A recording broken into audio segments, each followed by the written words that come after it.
Hey everybody, welcome to the episode of the Indie Hour. It's episode 24, and this is the GMG series where we cover miniature games you may not have heard of, small print games, and games just outside the mainstream. They're all picked by the GMG patrons every single week. We do a poll where you can basically nominate games. You have about 20 on the list at any one time, and really what the poll does is dictates what order they come out in. We'll get to them all eventually. And this kind of allows us to shine a spotlight on games that don't get enough attention. There's tons of mainstream games out there with tons of marketing, but what GMG tries to do, of course, is put some stuff forward where it's just like one guy with a dream in a basement, hanging their shingle and trying to write a cool, fun miniature game. A lot of these are free to play, or really affordable in the sort of landscape of modern miniature wargaming. And most of them you can use your existing miniature collection for to play really whatever theme or thing you're trying to do. A lot of times too, they're fun to reskin into sort of mainstream IPs. So if you're looking for a cool tactical skirmish game or kind of game where, you know, you could put your space wolves and have them fight some Tyranids in a underground water-soaked complex, we probably got a rule set out there already that you can grab to do that and just use your existing miniature collection in a new and exciting way. So without further ado, this week's game is THRENODYSSEY. THRENODYSSEY. I practiced saying this so many times and immediately screwed it up on camera, which is fantastic. And you can see I'm hanging out here with the GMG patrons in the chat. This was picked by them this week. And what we do is we record this live with like a little Q&A bonus time section before and after. They usually help me work out the bugs of whatever's going on with the stream. And then we dive in and do the actual game coverage. So there's extra content basically if you're a patron, and we record these the week before with the patron audience, and then the week after they go out live on YouTube. So if you're watching this on YouTube and you're not a GMG patron, then there's probably a new episode being recorded the day of, and you can go check that out and be a part of getting one of these made. That's really the sort of primary goal for GMG is in the title, Guerrilla miniature games that, you know, are being made on a shoestring budget by someone with a dream. So let's check out THRENODYSSEY. Well, what do we got here? We have a itch published game. This game is free to play. You can download the rule set right now. It'll be linked in the video description. And the gimmick for this game, which I absolutely love, is corporate cyberpunk necromancy elder gods. It's kind of like you did a Mad Lib for some of my favorite things and threw them together.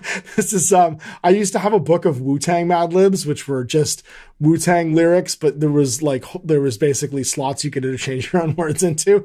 My Wu-Tang flavored Mad Libs were one of my favorite. If you said cyberpunk, Eldritch Cyberpunk, necromancy skirmish game, as just like a word salad, this is what comes out.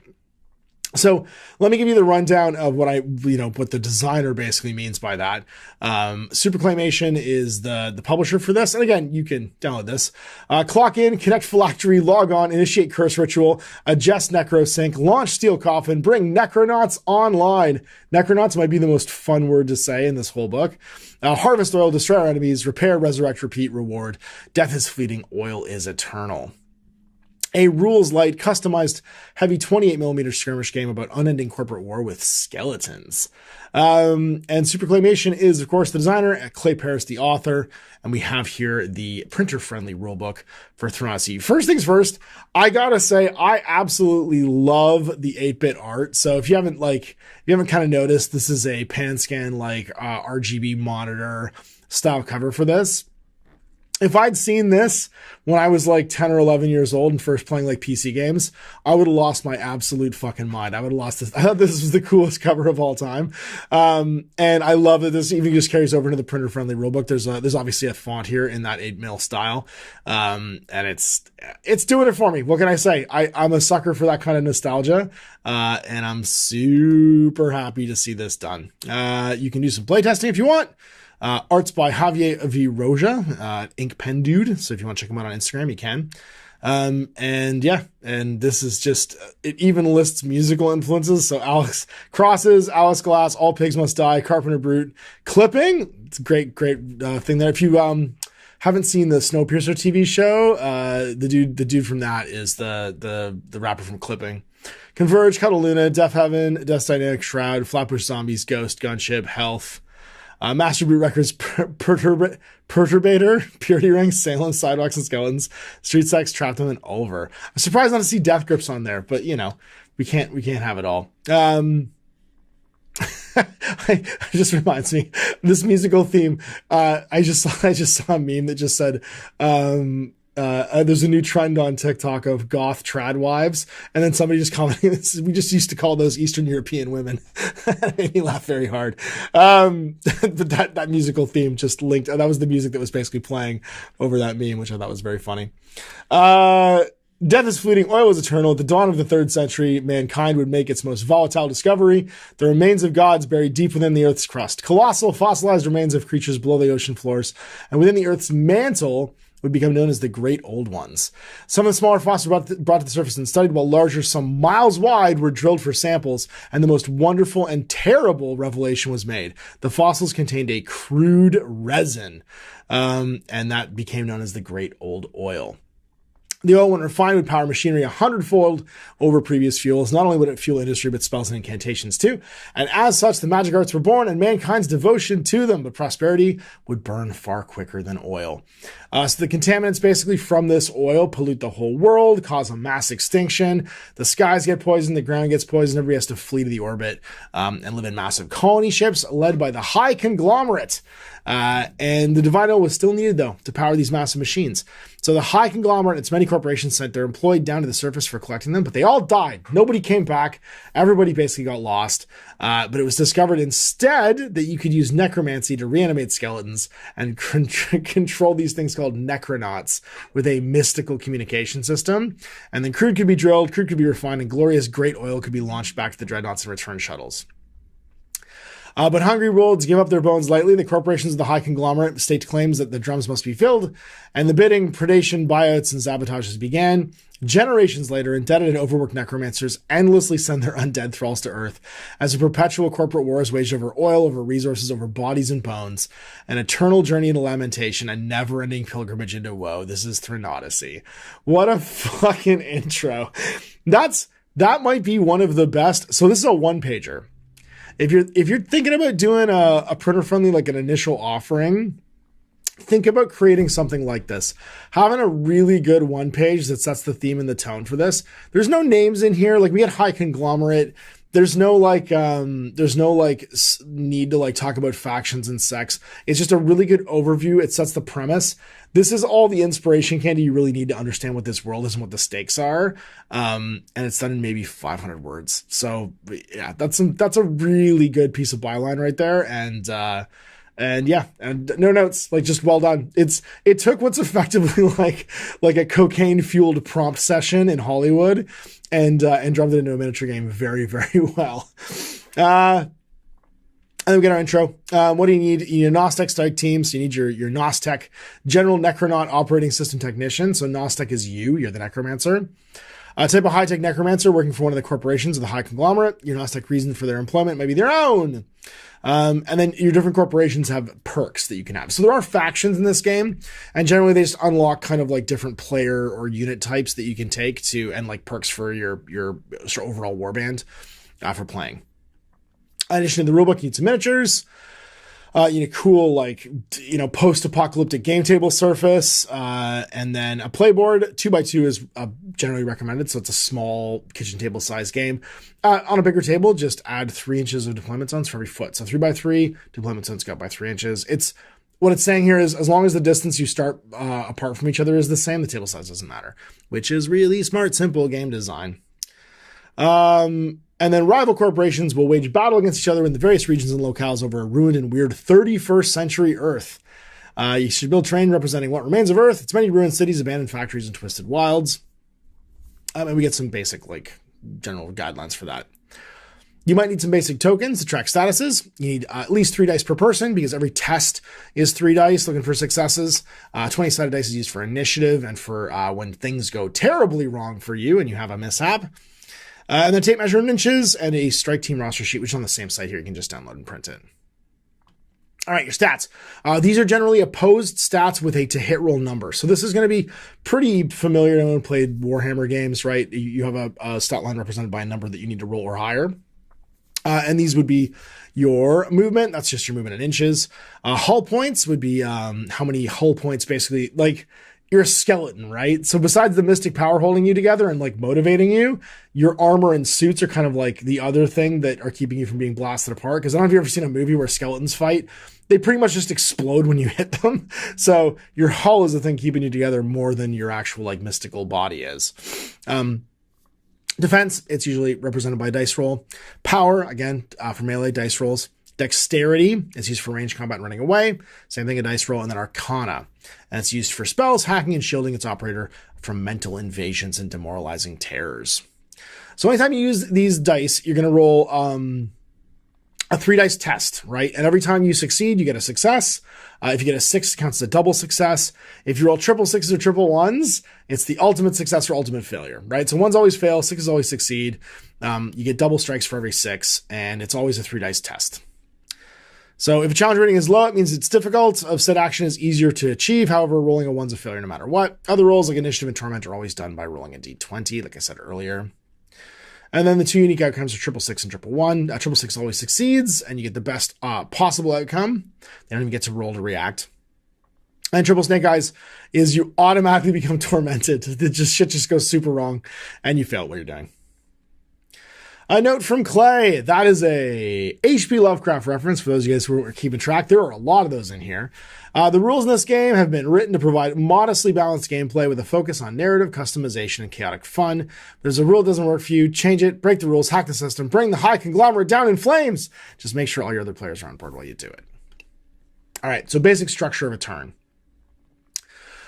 Standard game of THRENODYSSEY has 6 turns. Turn begins when the player rolling for initiative with the d20. The player with the highest result goes first. At the beginning of each game turn, each player will be awarded a victory point. During a turn, each player will rotate activating until all models are activated in their strike team. After no units get activated, you end the turn and a new one begins. If one player has more units on the board than the other, the player will take successive actions before the turn ends. You keep going until everyone's activated out. You always make a move, and then you can do 1 standard action afterwards, or give up your standard action and move an additional 3 inches. You can also react. It's a response to another action, and reactions do not have a limit of how many times they begin done in a turn unless otherwise stated. So you do have kind of an ARO system like in Infinity. And then finally, free actions can just be done at any time, as many times as you want. This rulebook's only about 50 pages. And again, it's super simple layout. It's just a Word document. This is a great example of how easily you can come up with a game. And just like, this is just being done. You could literally make this document in Pages or in Microsoft Word or in what's the free one? Google Docs. This is like doing a lot with a little. It looks great too with the side stuff.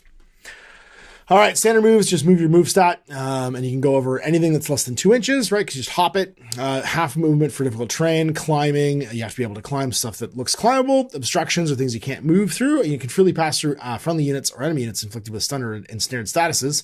Otherwise, they are impassable. And fighting is the only way out. Destroyed units may always be freely passed over. A unit may also fit through a space of travel or destination. If a unit space is too large to fit down a narrow alley or building, it cannot move there.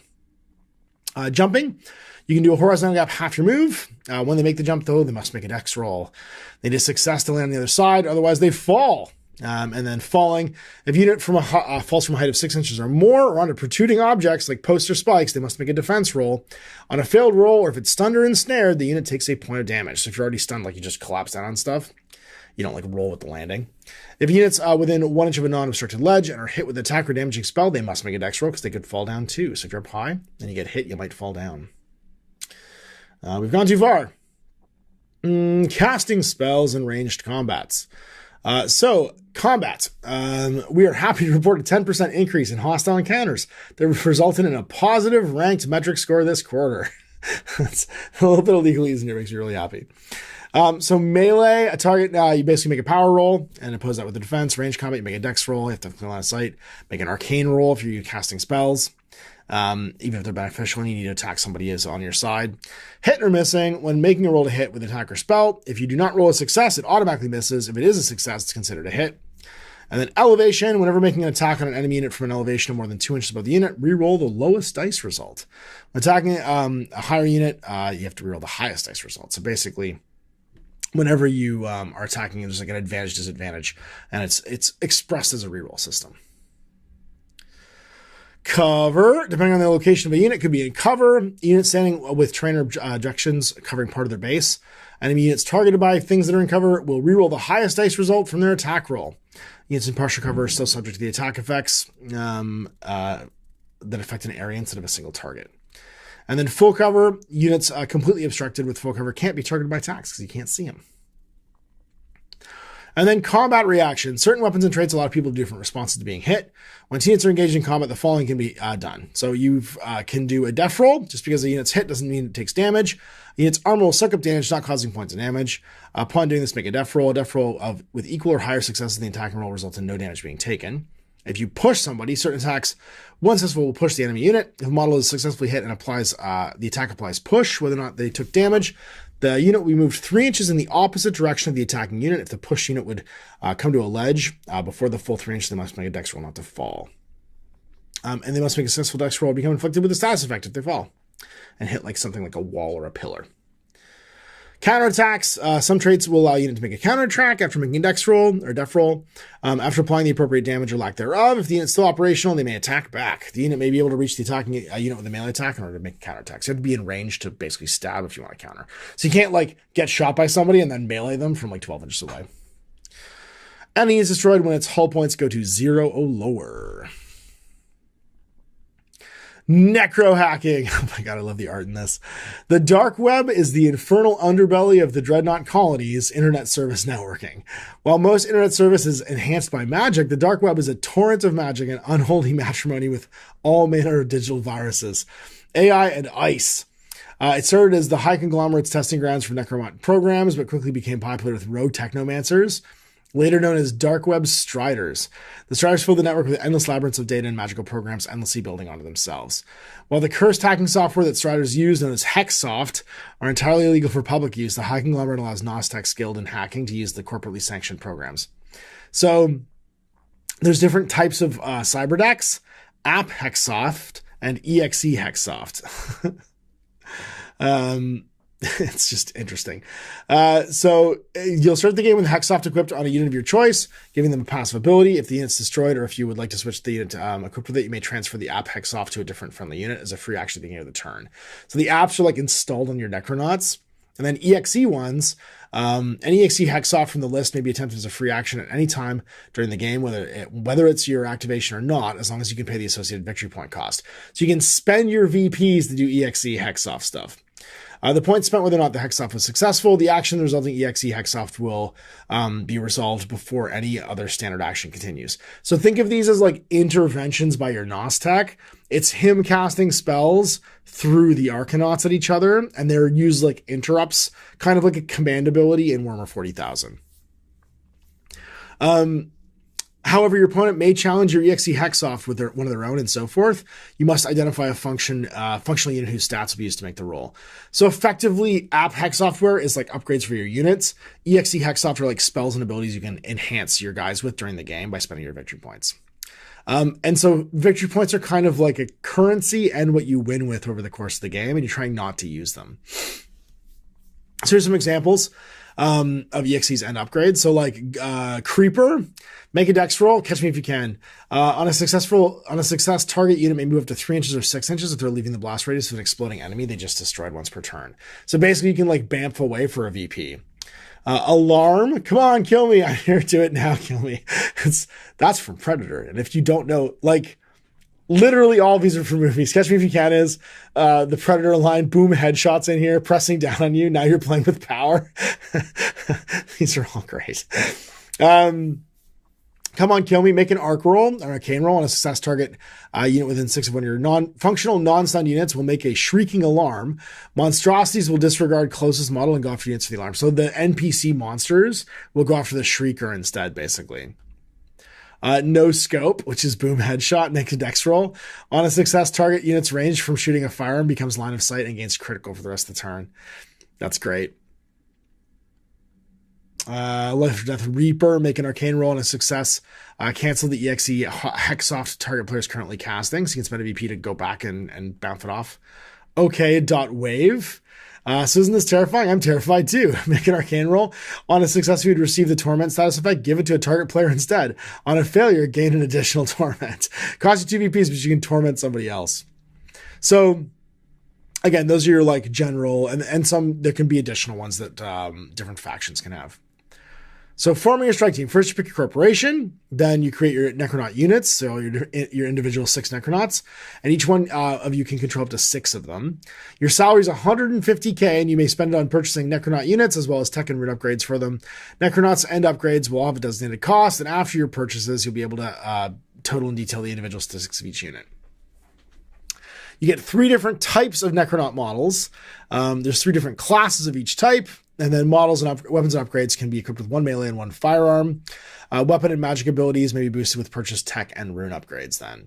And then finally, stats. Finally, add the totals of each of your stats, combining any bonuses the unit may gain from purchase specific upgrades. This becomes the unit's stats for the game. After completing this for one unit, continue in the process for the rest of your units, unless you spent your entire salary on one Necronaut, becoming a walking powerhouse. I like that it just acknowledges that right away. So all these corporations, we have the inevitable rise and life on the dreadnoughts, sort of like backgroundy section here. This is going to talk about the 6 colony ships, like the HCS Coronac, the HCS Dirge, and the Requiem. And then life on dreadnoughts. Almost every facet of life on the dreadnoughts is controlled by the corporations of the high conglomerate or one of its endless subsidiaries. Each corporation specializes in one industry, as they have bought or pushed at all the other industries. So they're all just monopolies in different areas. And of course, life sucks. It's a dystopia. So here's an example of one, Bridgewater Finance and Company. They're on the HCS Dirge, and they're banking, finance, debt management, funds, and stocks. They have a perk line of credit. You get 250 or 200 extra K on your salary, so you get 170K instead. Crippling debt. Your last unit on the board has all of its base challenge ratings increased to 6+. All of your stats go to 6+. That's the catch. If you have only one guy left. So never only have one guy left. And then your proprietary Hexsoft is App Hexsoft. It's Heraith. Nostalgic for a time that never was and never will be. The effect is, while under the effects of this torment, this unit may reroll any roll they choose once per turn. So basically, once you start freaking out, you get like the ability to like just reroll your dice if you want. Decorabia. They're into entertainment, hospitality, multimedia communications. This would be like Disney. Perks Comic Relief. If an enemy unit is destroyed in this turn, your units have their Dex and Arc challenge rating reduced by 1 for the rest of the turn. That's good. Catch. If a friendly unit is destroyed this turn, if your units have their Def and Power challenge ratings increased by 1 for the rest of the turn. So someone dies, it gets worse, but if you kill somebody, you get better in 2 different areas too. And then your Hexsoft is Simulacra Simulation. If a unit has 2 different spell runes equipped, it may cast both at the same time using the standard action. Target of a spell must be within both ranges and both effects to be applied. So you basically get like a double cast. Gorco Incorporated. Retail shipping. This is Amazon. Synthetic agriculture and commercial goods. Your perk is you get a free tech upgrade. The catch is your free tech upgrade and 3 purchased tech upgrades of your choice break and are removed at the beginning of turn 4. And then the 3 purchase tech upgrades may be refunded at the end of the match. So basically you get 4 for 3 turns, and then 3 more of them break at the end of it all. Or the second half of the game, basically. And then your proprietary Hexsoft is called Online Shopping. You can spend a victory point and roll a d20 as a free action on this unit's activation. The unit receives the associated upgrade from the tech upgrades list. You just get something dropped in by Amazon. And then House Energy. They have oil, electric power, nuclear power, and oil refineries. The perk is Voltage. Enemy units hit by an attack or spell that causes a stun increase the challenge rating by 2. And then Live Wire. Friendly units that gain the stun status effect take 1 damage.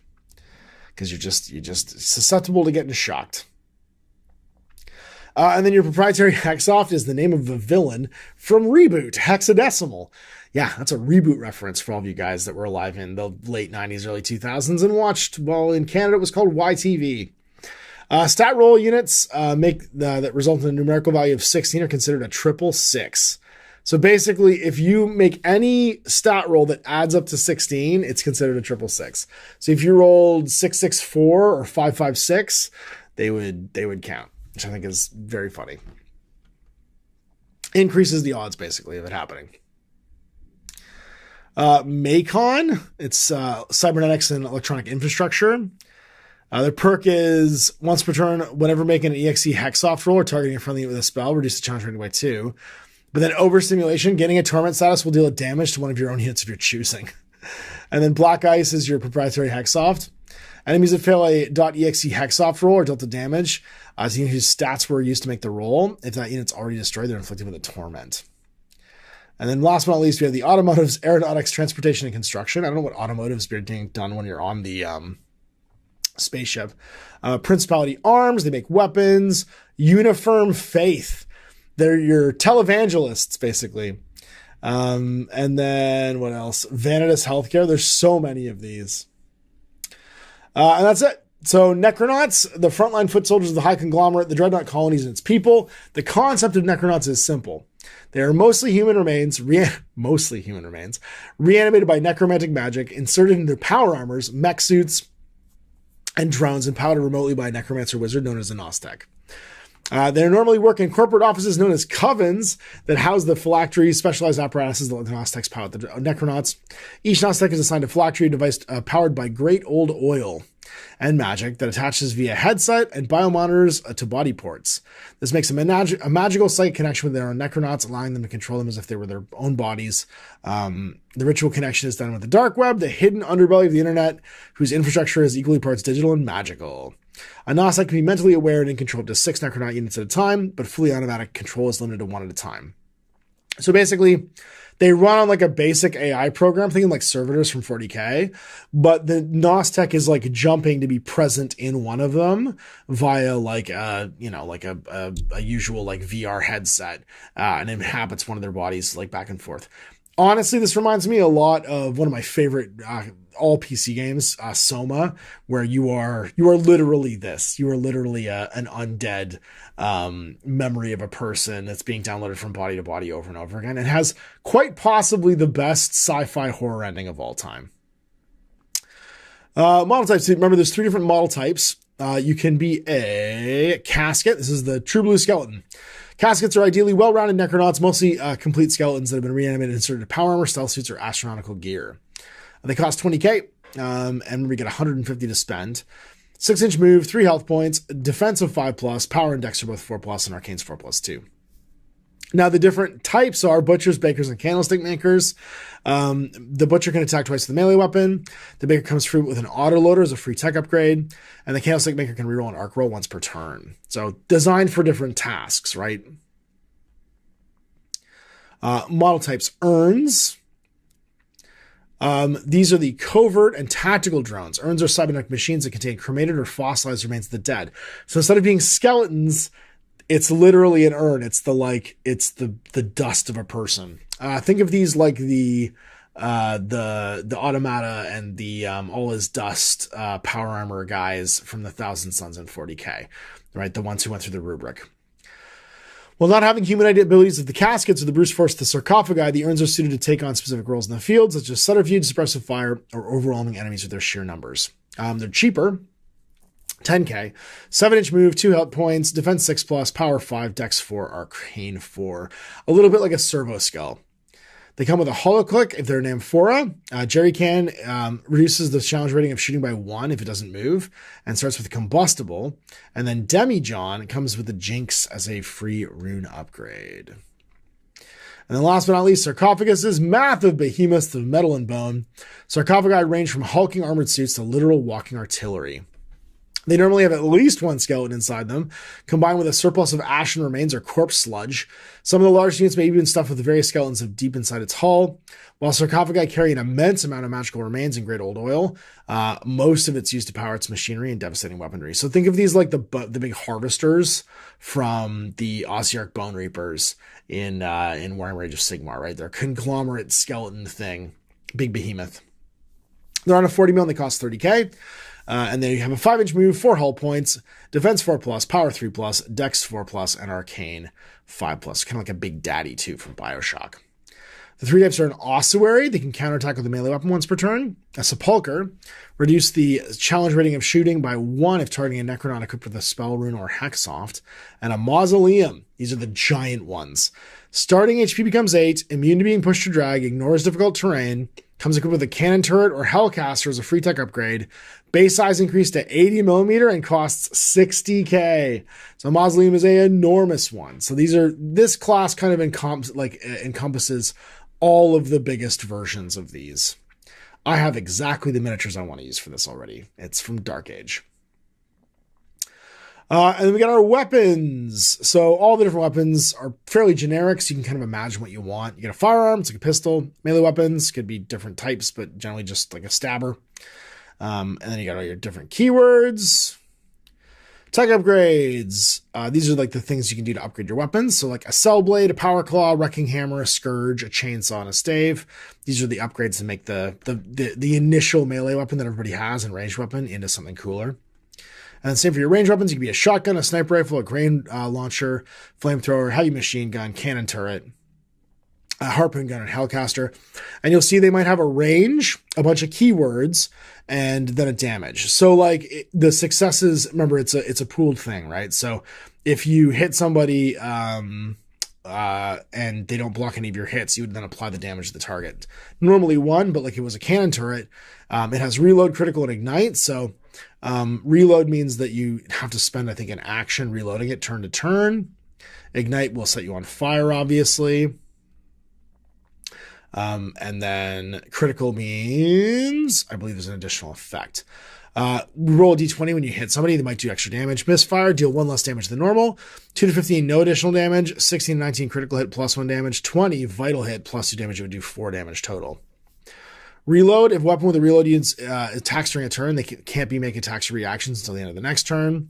Ignite, if unit with this is hit and they're combustible, the units explode. Destroyed by an attack will ignite automatically explode. So basically you get lit on fire. If units successfully hit with an attack with ignite, they gain the combustible status effect. Units destroyed by an attack with ignite automatically explode. So you start burning and then you blow up later on. Hellcaster, used for spellcasting, increase the range of spells to 12 inches. Harpoon guns can ensnare people. Autoloader removes the reload rule for 5k. Hollow cloaks increase enemy challenge ratings by 1 when targeting them with a ranged attack with a firearm or spell. And then barrier shield can reroll death rolls once per turn. Rune upgrades. So these are like the magical upgrades you can give people. So Bolt, it's a spell rune, 18-inch range, damage 1. The effect is Ignite. Enemies damaged by Bolt gain the stun status effect, and it costs 10k. Ignis, it's a ball of Eldritch Fire, 12-inch range, damage 2. Effect is Ignite. Enemies successfully hit with this spell have their death challenge ratings increased by 1 and cost 10k. Aegis, it's like a special shield. Wormhole. Casting unit may swap places on the board with a targeted unit. If an enemy unit is targeted, they may make an arc roll or arcane roll to contest it. So, tons of ways of customizing stuff and making your Necronauts however you want them to be. And with the different types of Necronauts, you really have kind of a ton of different like ways they could look and the sizes they could be as well. Regarding phylacteries, controlling Necronauts is exclusively done with use of a device called a phylactery. Phylacteries are machines used as a conduit for connections during the animation of Necronauts. They are some prototypes for controlling a Necronaut at close distances that are smaller mobile headsets. But for multiple units with long-distance connections, a stationary phylactery is required. They are mounted chairs connected to a massive rune-covered motherboard, all powered and cooled with Great Old One pump systems. Ritual connection starts with the Necromancer having logged in the dark web while loading their necessary ritual hexsoft. This is great. It feels a little bit like the Doom Necromancer creator guys making their demon robots. We got our various status effects, so stunned, ensnared, combustible, torment, all are what they sound like. And then the torment chart. I'm terribly sorry, but your condition of, checks notes, hemorrhaging spinal fluid from the ears is not covered as a benefit of your employee health care plan. So torments are like when things go really wrong. Yeah. Speaker on mute. Your units may not cast spells for the rest of the turn. These are things going wrong with you, the Nostek, not your little, undead gremlins that are down on the planet. System shock. Again, so many references in here. This is crazy. Your units all make a defense roll, and you fail gain the stun status effect. Despair. Effect. Increase the challenge rating of all of your rolls by 1 for the rest of the turn. Magical spill. Enemy units all regain 1 hit point. Chromatic aberration. You believe your enemy units all have the Holoclux tech upgrade. They do not. So dumb. Corporate penance. Gain each of your opponent's corporate catches. So you get your opponent's downside. Curseware. Your units would not make rerolls on rolls they would otherwise fail. Void gaze. Forfeit the rest of your activations this turn. So bad things just happen. We roll that d20. And then monstrosities. Down on the surface, we're not alone. After generations of great old oil and radiation, entities of mutational, so it's just redacted, but basically people say that they're not there. They're giant monsters, 50 to 100 mil base, move 4, 6 hit points, 4s across the board for everything. Can't climb, but can enter buildings and ramps if space allows. Roll d20 twice in the tech upgrades and the rune upgrades to see what they have. Every game has one AI controlled monstrosity in it, unless otherwise noted. These boss monsters will attack any player without prejudice. At the end of the turn, after all possible units have activated, the monstrosity will activate. They always move towards the closest nearby unit. That's why that spell exists, to distract it. And there's your little basic AI. And they get types as well. A necronautical aberration. So something that got left behind. Firearm attacks deal a damage. Ignores the reload rule. A mutant. Regenerates a hit point at the beginning of every turn. May attack twice with melee attacks. Spectral entity. Ignores terrain obstructions. Immune to fall damage and ensnared. Lich. There were once human wizards on the planet. All spells targeting players deal additional 1 damage. The challenge rating for arcane rolls is reduced by 1. A watcher, melee attacks deal additional damage, may counterattack with a melee weapon, and an emissary, at the end of each turn, each player gains the tormented status effect. Because it's just an ancient god. And then your training simulator, screeching audio feedback. Good morning, new employees. And let me be the first to congratulate you on your opportunity to join our fine corporation. We look forward to your future achievements along with your career path as a Nostek. We're so excited to begin showing you why we are the absolute best corporation to work for in the high conglomerate. And it may not just be the complimentary synth coffee and protein spheres in the employee break room every Friday. Ha ha ha ha. We can see from everyone's turned in their salary tax forms and waiver of personal liability and privacy forms to HR, so now we can have a little bit of fun. Now we know that everyone here was selected for the role. They're based on their abilities as a necromancer, but continued education and e-learning is always a great tool for keeping your skills sharp. It's also required bi-quarterly. Our facilities offer a state-of-the-art holo sim arena that allow you to utilize a Phylactery to complete our virtual settings and do a training med. And this is basically a preset team. So make your own units is kind of postponed. You get to use Ukabach, Longinus, Deadeye, Dutch Boy, and Wizard Bane. So basically you've got 2 urns, 2 caskets, and a sarcophagus to play with. And you get a preloaded pair of these. And then the Holosim is your basic scenario for you to learn how to play the game. Set up a board at least 2x2 and have each player pick a board edge. Place units within 6 inches of your designated board edge. Place terrain around the board, including obstructions, difficult terrain, oil slicks, and hazardous terrain. Place 6 objective zone markers on the terrain outside of each player's designated board edge, and these are your game tokens. The player with the most points at the end of the turn 6 wins. Destroying an enemy unit's worth a point. Having a unit land on objective markers worth a point. Holding a game token at the end of game 6 is worth a point. If units are stunned, ensnared, or destroyed, they drop any game tokens they're holding, and destroying the monstrosity is also worth 3 points. You get a Minesweeper, the grenade launcher, shotgun, and power claw to come fight you.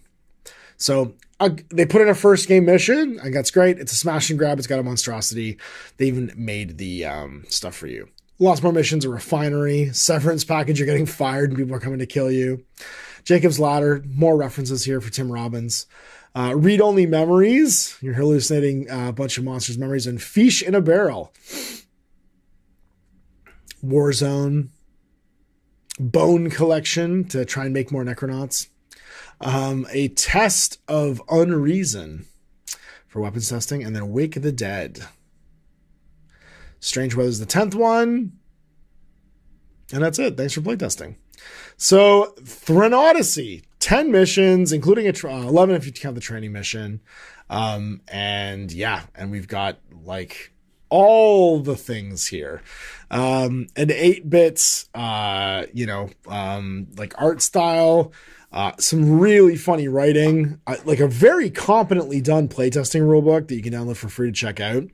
And and generally, like, it does what it says in the tin. Lots of creativity in making your units, lots of variation in gameplay. And the whole idea here is that it feels like the setting, right? You're a corporate drone necromancer working for Big Bone Collection, going down and getting the great old oil for your masters. So you can earn another couple of shekels to live on the dreadnought of your choice and the dreadnought of your dreams, maybe. I'm super into it. I'll be honest. This is a great, like first draft, and really another great exercise for you guys to see what you can do to get into game design right now in the tabletop world. That rulebook is easily drafted up in most word processing programs with a bit of creativity and like the text font style, a bit of artwork to like superimpose in there. The layout's really good. The design's really good. It's a great example of how you can do an introduction and like a bit of world building at your beginning.